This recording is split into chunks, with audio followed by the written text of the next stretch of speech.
Assalamualaikum warahmatullahi wabarakatuh. Nama saya Berliana dari program studi ilmu politik dengan nomor NPM 2018-13-0028. Pada kesempatan kali ini saya ingin membahas tentang naskah akademik peraturan perundang-undangan. Nah, naskah akademik dalam setiap pembentukan peraturan perundang-undangan itu mesti memiliki naskah akademik atau draftnya gitu. Nah, naskah akademik itu apa sih? Naskah akademik itu adalah hasil dari naskah hasil dari penelitian atau pengkajian hukum dan hasil dari penelitian lainnya terhadap suatu masalah tertentu yang di dalamnya itu dapat dipertanggungjawabkan gitu loh secara ilmiah mengenai dengan peraturan masalah tersebut dalam suatu rancangan undang-undang gitu. Jadi pembentukan peraturan perundang-undangan ini mestilah memiliki naskah. Sebab apa? Dalam mesti ada latar belakangnya gitu loh dalam setiap permasalahan. Terus juga ada identifikasi masalahnya. Terus metode apa yang harus dilakukan gitu loh dalam membuat suatu peraturan perundang-undangan ini. Nah, sebab dalam membuat naskah akademik ini merupakan sebagai salah satu solusi gitu loh, salah satu solusi terhadap permasalahan dan kebutuhan hukum masyarakat atau bangsa. Nah, dari penyusunan dari itu adalah pengertian dari naskah akademik. Sekarang adalah sistematika naskah akademik itu bagaimana sih pembentukannya gitu loh. Nah, yang pertama itu adalah judul. RUU ini peraturan perundang-undangan yang akan dibawakan ini harus memiliki judulnya gitu loh. Misalkan tentang RUU tentang minyak dan gas bumi itu merupakan sebagai salah satu judul dari RUU yang RUU yang memiliki yang di dalamnya terdapat naskah akademiknya. Selain itu, dalam pembentukan naskah akademik RUU itu harus memiliki kata pengantar. Selanjutnya ada daftar isi, ada bab 1 tentang pendahuluan, terus juga ada bab 2 tentang kajian teoritis dan juga empiris. Selain itu ada bab 3 tentang evaluasi dan analisis dari peraturan perundang-undangan terkait gitu. Terus juga dalam membuat naskah akademik itu harus memiliki landasan filosofis, yuridis, dan sosiologi. Nah, selanjutnya juga adanya jangkauan atau arah pengaturan gitu dan ruang lingkup materi dari naskah akademik ini sendiri. Nah, selanjutnya ada penutup, daftar pustaka, dan juga lampiran, yaitu rancangan peraturan perundang-undangan. Nah, yang saya sebutkan barusan itu merupakan sistematika dalam penyusunan atau pembentukan naskah akademik gitu. Nah, dalam membuat naskah akademik itu yang pertama harus memiliki pendahuluan. Pendahuluan ini berisikan dengan latar belakang, terus juga sasaran yang akan diwujudkan gitu loh dalam pembentukan naskah akademik ini, sasarannya apa gitu loh. Selain itu ada identifikasi masalah, terus juga ada tujuan dan kegunaan, dan juga metode penelitian gitu loh. Nah, dalam membuat latar belakang ini adalah suatu latar belakang ini memuat dari pemikiran-pemikiran atau alasan-alasan perlunya penyusunan naskah akademik gitu.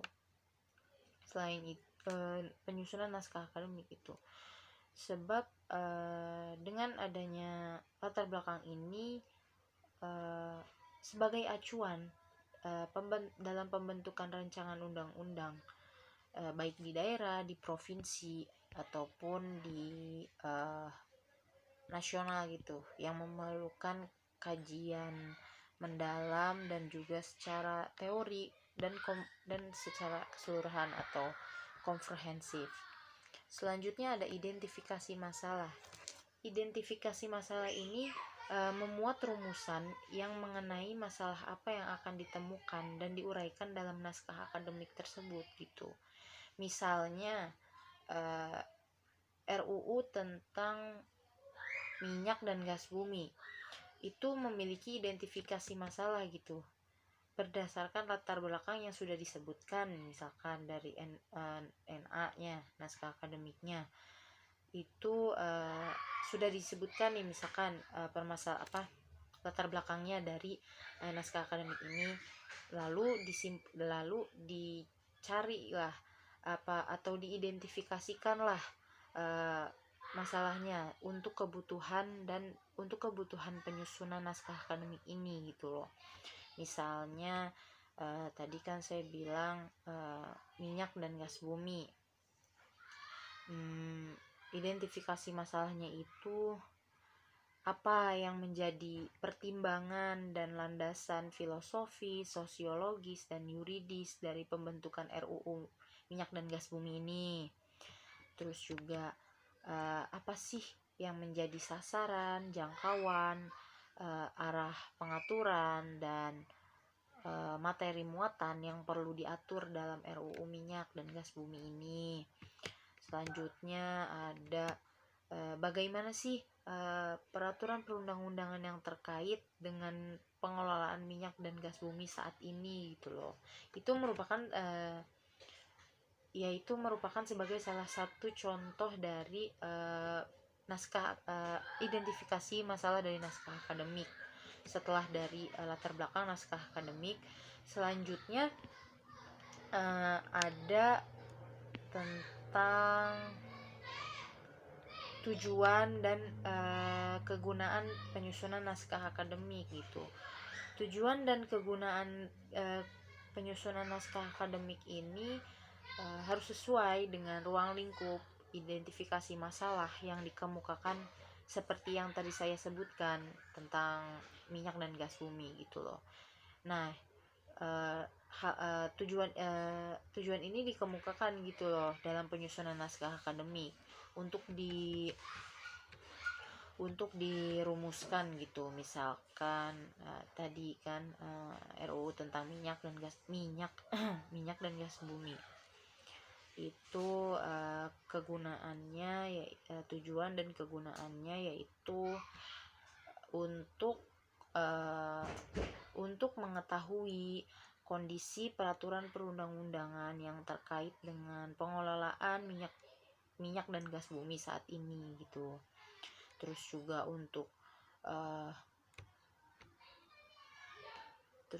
untuk merumuskan pertimbangan atau landasan sosiologis, yuridis dan empiris tentang filosofi, sosiologis, dan yuridis pembentukan RUU minyak dan gas bumi ini. Itu merupakan tujuan dan kegunaan dari penyusunan naskah akademik itu.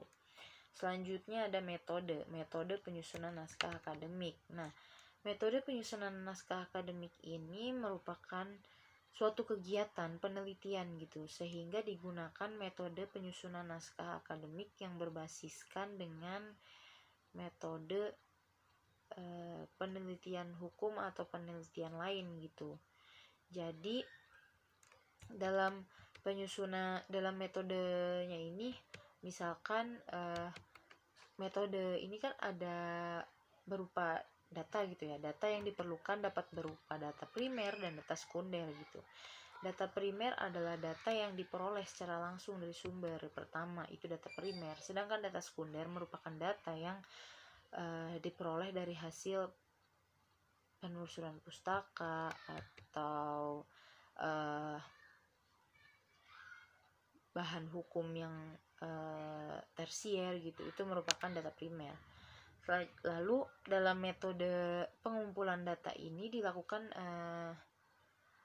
seperti contoh saya tadi tentang minyak dan gas bumi.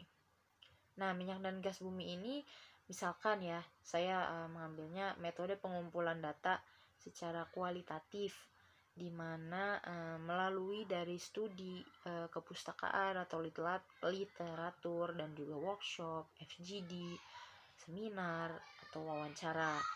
Itu merupakan metode dari penyusunan naskah akademik. Selanjutnya ada bab 2 atau kajian teoris dan praktik empiris, di mana dalam kajian teoritis ini pada bab ini memuat tentang uraian mengenai materi yang bersifat teoritis, asas, praktik antara sosial, politik atau ekonomi gitu. Dalam bab ini pun dapat diuraikan gitu loh tentang kajian teoritisnya, tentang kajian terhadap asas atau prinsip yang terkait dengan pembentukan RUU minyak dan gas bumi ini gitu loh, kajian lainnya gitu loh. Bab 3 selanjutnya ya. Tadi kan bab 2 tentang kajian teoritis empiris gitu. Sekarang bab 3. Bab 3 adalah tentang evaluasi dan analisis peraturan perundang-undangan terkait itu. Nah, jadi dalam membuat peraturan perundang-undangan ini memuat hasil yang menguraikan gitu, atau memuat hasil tentang kondisi hukum yang ada, keterkaitan undang-undang dan peraturan perundang-undangan daerah baru dengan peraturan perundang-undangan lain. Jadi agar harmonisasinya gitu secara vertikal dan horizontal gitu loh, serta statusnya juga dari peraturan perundang-undangan yang ada ini agar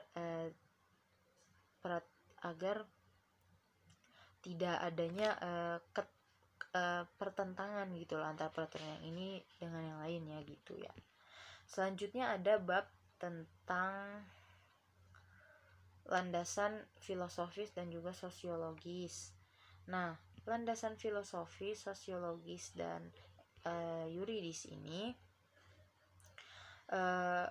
merupakan misalkan landasan filosofis. Landasan filosofis ini merupakan pertimbangan atau alasan yang menggambarkan bahwa peraturan yang dibentuk ini mempertimbangkan pandangan hidup dan kesadaran gitu loh, dan bersumber kesadaran bangsa Indonesia gitu loh, yang bersumber dari Pancasila dan juga Undang-Undang 1945, UUD 1945. Selanjutnya landasan sosiologis. Landasan sosiologis ini merupakan pertimbangan atau alasan yang menggambarkan bahwa peraturan itu dibentuk untuk memenuhi kebutuhan masyarakat dalam berbagai aspek gitu loh. Jadi masalah dan kebutuhan masyarakat dan negara yaitu dalam landasan sosiologis ini. Selanjutnya adalah landasan yuridis, merupakan landasan pertimbangan atau alasan yang menggambarkan bahwa peraturan yang dibentuk untuk mengatasi permasalahan hukum ini untuk mengisi kekosongan hukum dengan mempertimbangkan aturan-aturan yang telah ada itu. Nah, jadi di dalam landasan yuridis ini dapat memuat hukum yang memang sudah ada tetapi tidak memadai, atau peraturan yang memang sama sekali belum ada gitu loh.